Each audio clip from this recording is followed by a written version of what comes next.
We're living in this wild world of AI, crypto, and constant connection. It feels like we're building a brand new future, right? But what if we're not? What if we're just running a very old program with a shiny new interface?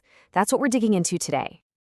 You hear the buzzword all the time, the Fourth Industrial Revolution, or 4IR. It's this amazing mix of tech. We're talking AI, robotics, blockchain, that's supposed to solve all our biggest problems.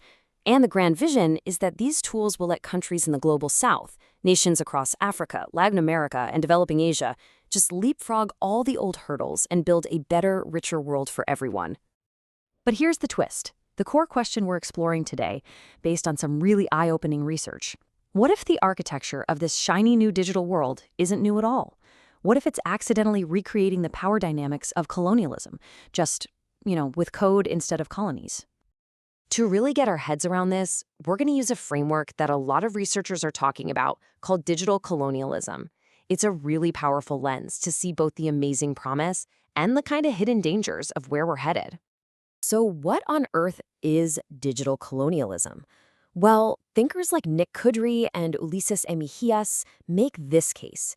It's a new kind of social order where our lives, our clicks, our chats, our location data are being treated like a raw material. Seriously, just like oil or rubber was extracted in the past, our data is now being harvested, refined, and turned into enormous profit.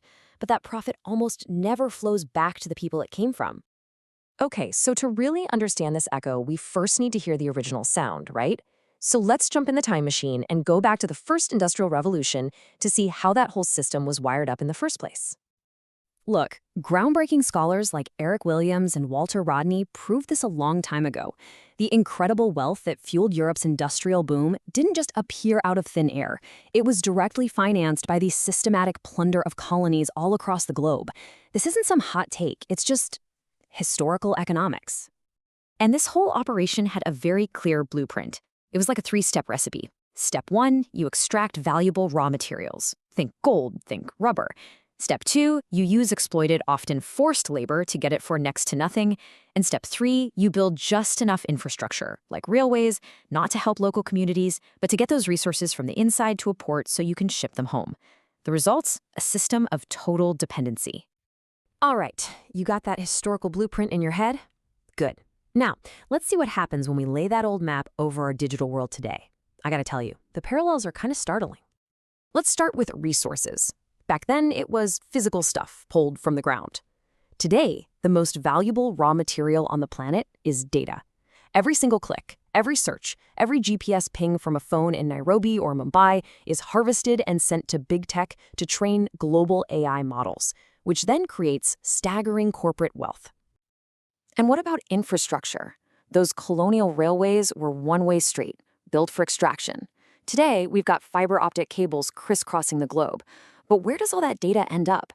It's flowing, for the most part, to massive server farms owned and run by a tiny number of American and Chinese corporations. The flow of value is still overwhelmingly one way.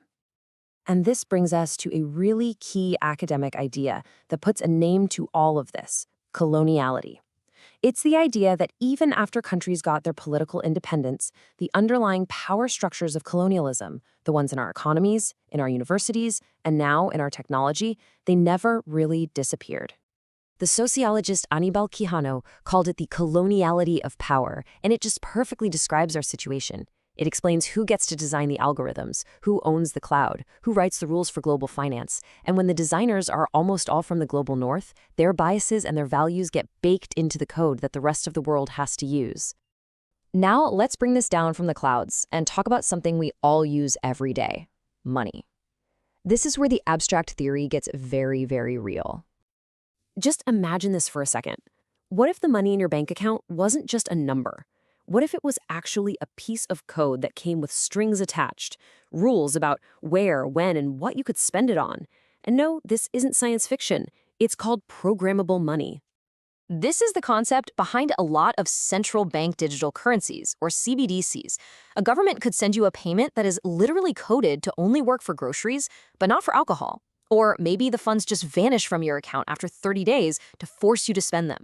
Now, sure, that could make some things more efficient, but it also opens the door to a level of financial surveillance and social control we've never seen before.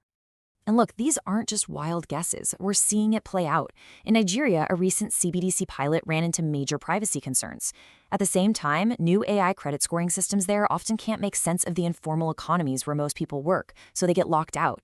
In Indonesia, there's pressure to adopt foreign payment systems, which means risking control over their own citizens' data, all while automation is threatening to wipe out half their manufacturing jobs. So if that's the danger, what's the alternative? How do we make sure this fourth industrial revolution doesn't just become a digital reboot of an old empire? Well, the research we're drawing on actually points to a pretty clear path forward. So what do? The solutions are about making some big shifts. First, we've got to localize AI development so that the models actually understand local cultures and languages. We need to pass strong data sovereignty laws so that the value of data stays in the community that created it. Any new digital currency has to be designed with citizens, not just imposed on them. And maybe most important, countries can build their own regional tech alliances, their own platforms, while also demanding that all these new algorithms are audited for bias. The goal here is simple, but it's also profound. It's about consciously and deliberately choosing to steer this technological ship. It's making sure that the unbelievable power of the 4IR is used for real shared prosperity for everyone, not just to build a more efficient system of control. And that leaves us with one last massive question. Technology is never neutral. It's built by people with their own values and their own biases. So as we are literally writing the code of our future, we have to ask, who's at the keyboard? Who gets to write the rules that will define how we all live? Because the answer to that, well, that's going to determine everything.